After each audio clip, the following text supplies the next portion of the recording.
We move now to another country. Burma is what we called it during my childhood, or even later, probably till 1974, I think, or I'm not sure, no, even later. The name changed from Burma to Myanmar. Burma also was a colony and attained independence about the same time as India did, 1947. Burma has been rocked by all kinds of internal problems, from one extreme to the other, the military junta to democracy to dictatorship, etc. And this poem, The Wound, is about one such experience of the poet. So we are looking at an English poem, of course. The Burmese language itself is supposed to have come from Pali and Sanskrit. The language, of course, is very different. We are looking at an English translation, The Wound by Kher Mar.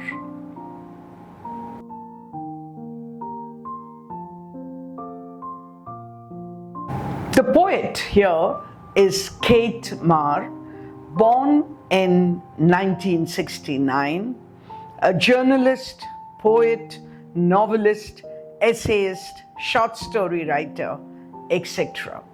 But what is important is he was also an activist.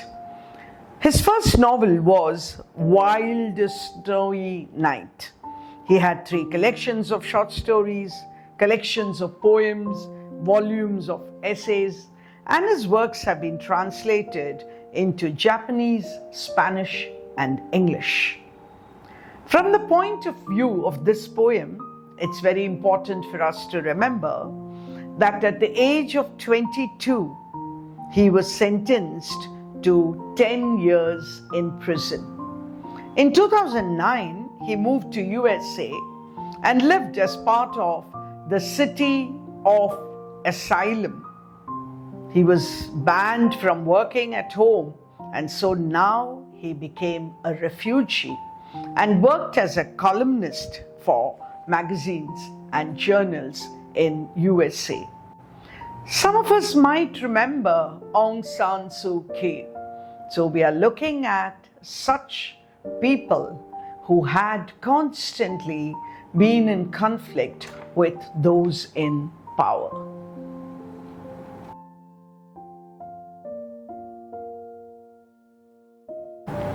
This poem, The Wound, was written in 2012 after 651 political prisoners were released.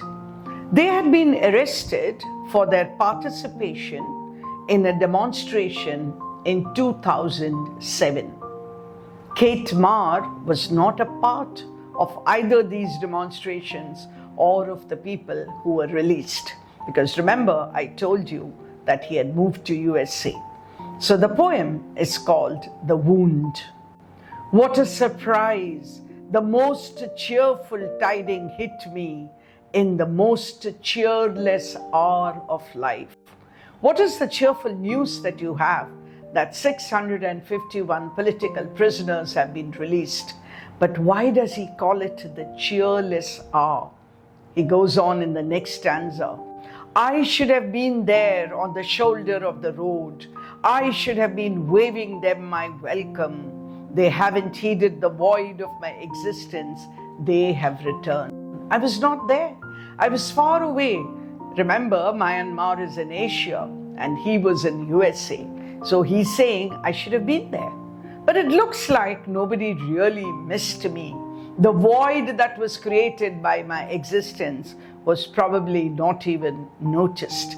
With the zeal of a possessed clairvoyant, a lane into the future has been rebuilt. Their strength glitters into gold. They harden into diamonds. As my chaotic heart is being clamped, now I will douse my clay laughter in my tears. There is joy, there is happiness, there is celebration, because finally it looks as if democracy is going to win. All these political prisoners have been released. But what about me? My chaotic heart is being clamped. I will try, he says, turn it into fragile earthenware, color it with hope. What else could I do? Why do I bother? What are these people doing? They had the courage to fight. They had the courage to stand up against the ruling party, the ruling power. And he says, what they do every day, I don't do it once in a lifetime. I have lacked that kind of courage. I didn't stay back to fight. Instead, I ran away as a political refugee.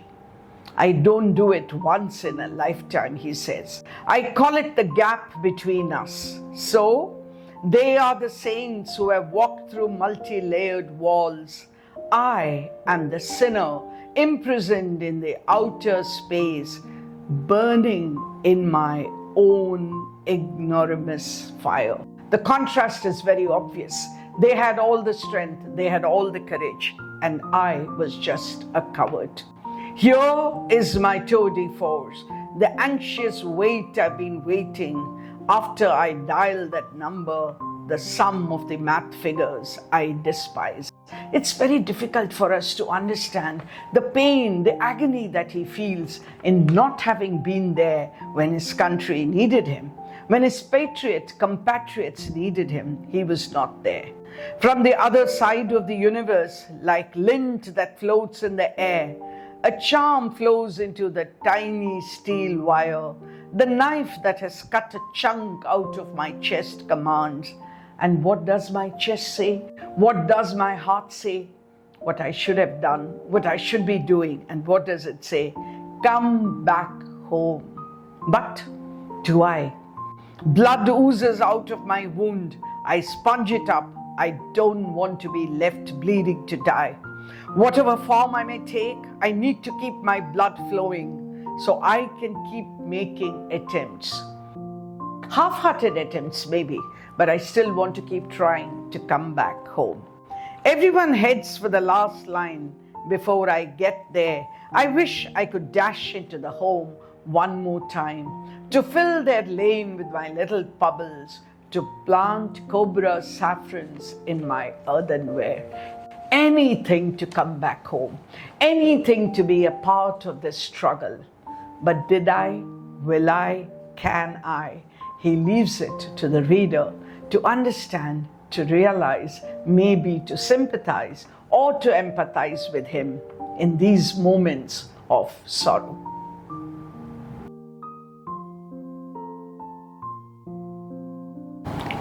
Here is a poem so loaded with thematic concerns that, search as I might, I couldn't really come across any figures of speech. Does that make the poem any less important or less aesthetic? Certainly not, because the poem here is almost a protest poem, a poem with a purpose.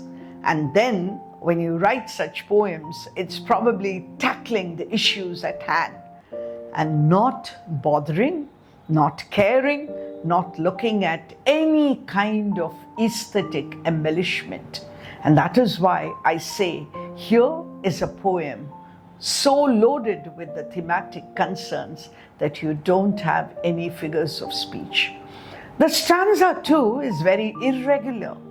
You can't look for any rhyme scheme here, but I think all of us would agree that we can feel the pain that the poet is undergoing so far away from his country, from his motherland.